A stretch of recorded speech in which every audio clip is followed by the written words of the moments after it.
Ma'am, pwede po makahingi ng full part na demo teaching mo. Salamat po. Hi teachers! Kumusta? Kumusta? Okay, ang hinihingi ni ma'am yung demo natin na ginamit natin sa DepEd ranking doon sa Pampanga, sa DO Pampanga. So, yun yung unang-unang DepEd ranking ko. Alam nyo ba, kahit sinasabi kong perfect yung mga demo teaching ko, ang masasabi ko, hindi talaga perfect ang lesson plan. Hindi rin ako perfect paano ako magturo. Meron at meron akong nakikitang may mali ako sa sobrang kaba ko.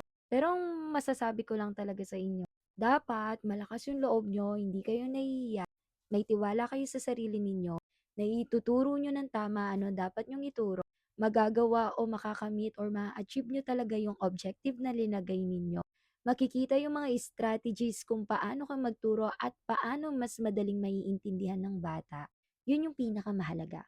So yun, hindi talaga siya as in complete I think, pero meron siyang part 1, part 2, part 3. Pero yung kung yung buong talagang hinihingi niyo yung paano ko siya tinuro, I think hindi ko siya nalagay.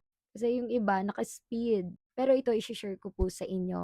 Sabi ko nga po, nasa blue app, sa pin po, sa may Google Drive link, yung PowerPoint po nito, yung lesson plan po nito, ang araling panlipunan na ito. So, ito, i-share ko po sa inyo ulit. So, yan. Punta tayo dito sa may araling panlipunan. At ito nga yung lesson plan na yon.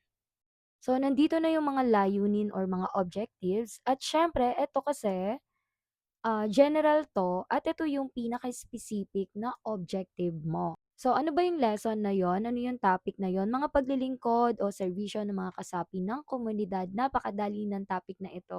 And of course, pang grade 2, ayan, and araling panlipunan. Kapag mga ganito, madadali lang at pangbuhay talaga yung topic. Pero ito yung masasabi ko sa inyo, may iba kasing DO na gusto nila ang medium is English na po. So, hindi na nila masyadong inaalaw yung mga araling panlipunan, ESP, mga ganyan. Pero malay ninyo, depende naman sa division office natin. So, ito yung layunin, ito yung topic, at ito yung mga sunod-sunod na sasabihin ko at gagawin. Kung mapapansin ninyo, dito sa lesson plan, nandito na talaga lahat. Well-guided na po kayo. Pero sige, i-share natin dahil may mga nagtatanong na nga rin kung paano yung flow. So, ang una, kapag pamamaraan, ibig sabihin, ito yung procedure, ito yung unang routine natin. Siyempre, kailangan buhay na buhay mong babatiin ang mga bata. Pero siyempre, bago mo i-greet yung mga bata, nasa iyo yan eh. Pero ako kasi, una kong gini-greet yung mga observer, yung mga mag-o-observe. Tapos yung mga bata, kailangan buhay na buhay, gising ka, naka-smile ka, yung confident ramdam na nila sa'yo, yung confidence mo. At yan, may nakalagay nga, bago natin simulan ang ating araw ngayon, inaanyaya ng bawat isa na tumayo para manalangin. Sometimes you just need to put, eto po, kailangan mo lang i-include dito, pero minsan hindi mo na kailangan ilagay sa demo mo, especially kung hindi ibibigay sa'yo ang 45 to 60 minutes. So, kung 30 minutes lang, kahit hindi na kayo masyadong mag-pray, yung konti na lang. Tapos, nandito yan. Tapos, kumustahin mo yung mga bata. Then, sabihin mo, masaya kang makita sila sa araw na ito.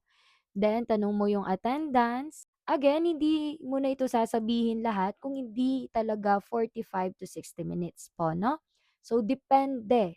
Yung iba kasi, nag start na agad sa motivation. Pero ako kasi, kahit mag-start, sabihin nila mag-start ako sa motivation, ang gagawin ko pa rin talaga, hindi ko aalisin sa sarili ko ang i-greet ang mga bata kasi dun pa lang kukunin ko na ang attention nila. So yon, tatanungin mo kung may umabsent ba, walang lumiban, tapos ibigay mo na ano yung panuntunan habang nag-aaral. Madali lang dapat yung classroom rules mo dito. Halimbawa, clap, clap, clap, clap, 1, manahimik, clap, clap, 2, makinig, clap, clap, 3, tumingin. Ganun lang kadali para madali lang. And then, yun nga, lagi mo silang i-praise din. So, balik tayo sa balik-aral. Pag sinabi nating balik-aral, ito yung review. Dito pa lang dapat sa review, mabilis lang 'to, madali lang 'to, pero nakukuha mo na agad ang atensyon ng mga bata and may motor skills na po agad. Para sa akin ha, kasi para agad-agad nakukuha mo na yung atensyon ng mga bata at buhay na nakikita agad ng observer mo, buhay kang magturo at hindi nakaka-boring. So eto, nagkaroon ako, mga prinint ko itong masaya at malungkot na mukha, itataas lang ng mga bata. So, habang tinataas nila, gusto ko rin makita yung mukha nila kung masaya at malungkot. O, di ba? Hindi lang basta tinaas, nakikita ko rin yung mukha nila. At pagkatapos dun sa pagganyak or motivation ko, kumanta kami rito at sumayaw. So, ang ginawa ko dito, may video po ako. So, katapos ng motivation, eto na, establishing a purpose for the lesson or paghahabi sa layunin. Ibig sabihin, ipapakita or sasabihin mo na sa kanila, ano ba ang layunin nyo sa araw na ito tungkol sa lesson ninyo. At syempre, dito, sa ina-establish mo nga yung purpose ng inyong lesson, tanungin mo sila. Ayan, tinanong ko sila 'no, sino-sino ang inyong mga nakita, mga napansin base dun sa motivation. Kasi lahat ng gagawin mo connect-connect 'yan. And then dito mo na sasabihin ano yung objective mo. And after nun, pag-uugnay sa mga limbawa sa bagong aralin. So mag-i-start ka na dito.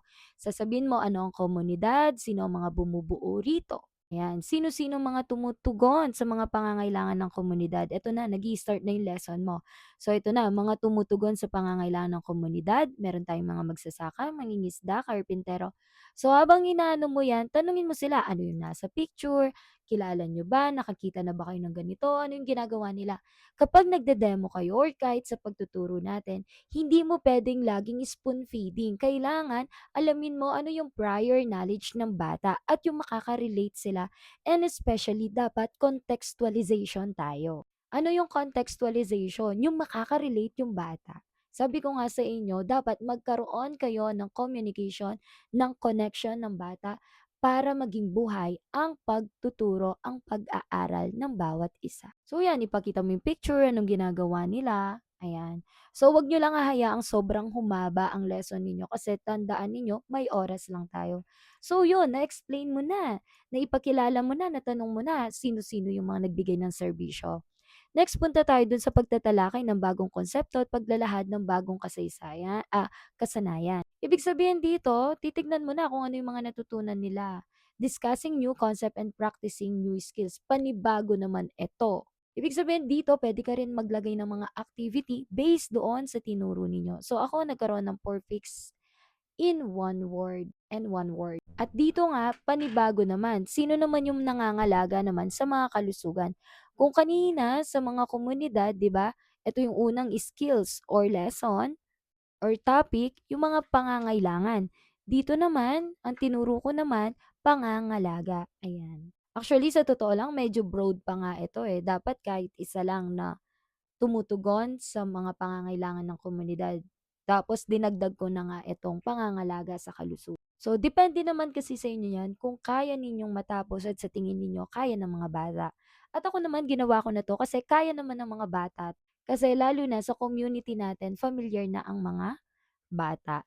Next, doon naman tayo sa pagtatalakay ng bagong konsepto. Minsan, kahit hindi na po ilagay ito, kung sobrang haba na, pwede niyong putulin ang topic ninyo.